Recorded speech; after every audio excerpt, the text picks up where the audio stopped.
The European Union will wait a few days to see whether a ceasefire in eastern Ukraine holds before putting another round of sanctions into effect. That's partly because of resistance from Finland and other EU countries with strong economic ties to Russia. CCTV's Jack Barton joins us now from Brussels with more. Jack.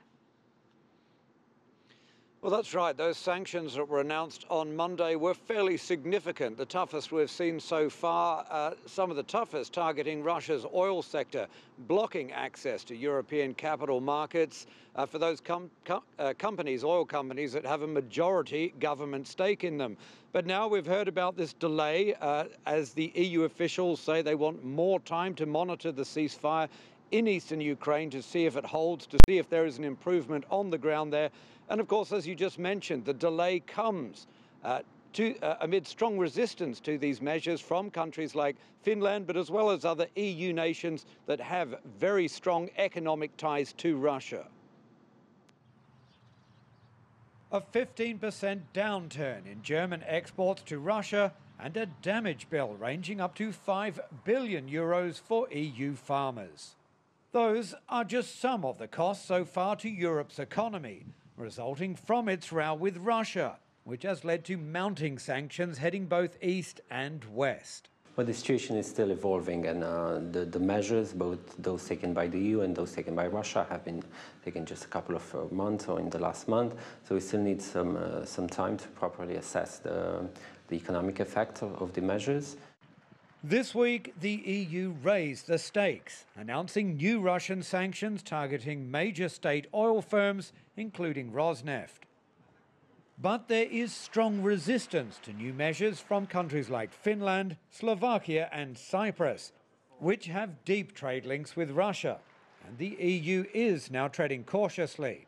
Brussels is being deliberately vague about when the new sanctions will take effect, allowing more time for a better assessment of the ceasefire in eastern Ukraine amid reports of further shelling and casualties.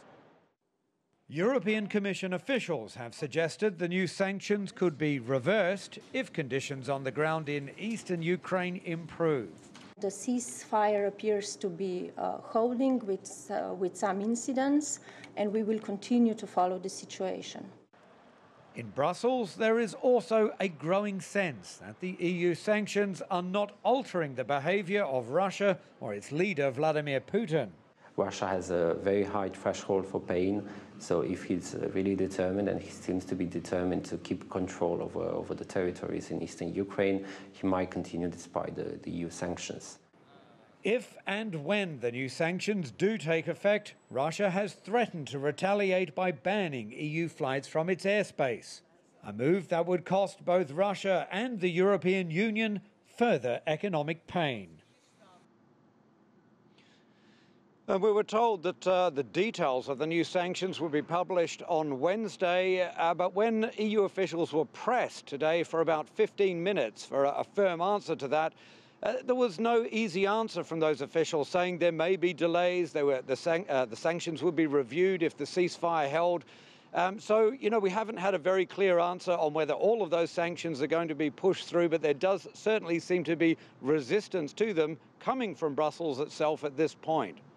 And clearly this resistance you're talking about among EU nations, is that simply because of its economic impact? Well, there certainly is a large economic impact. There are varying estimates. We've heard estimates that this year, this row could cost the EU up to the equivalent of $16 billion US. Many countries resisting, Finland being chief amongst them, but also countries like Italy and Germany was also very resistant to sanctions for a long time. German Chancellor Angela Merkel really coming on board late in the game. But it's not just about the economic angle. There's also the big issue, are the sanctions working? Because these sanctions were not intended to punish Russia. They were intended to try and coax the Kremlin into easing the situation in eastern Ukraine and into removing its alleged military presence in the east of that country. And officials here are largely conceding that really hasn't happened. But what's the other option? Of course, the only other option is a military option, and everybody says that's absolutely off the table. So right now, there are only sanctions. They're being implemented, even if it's reluctantly.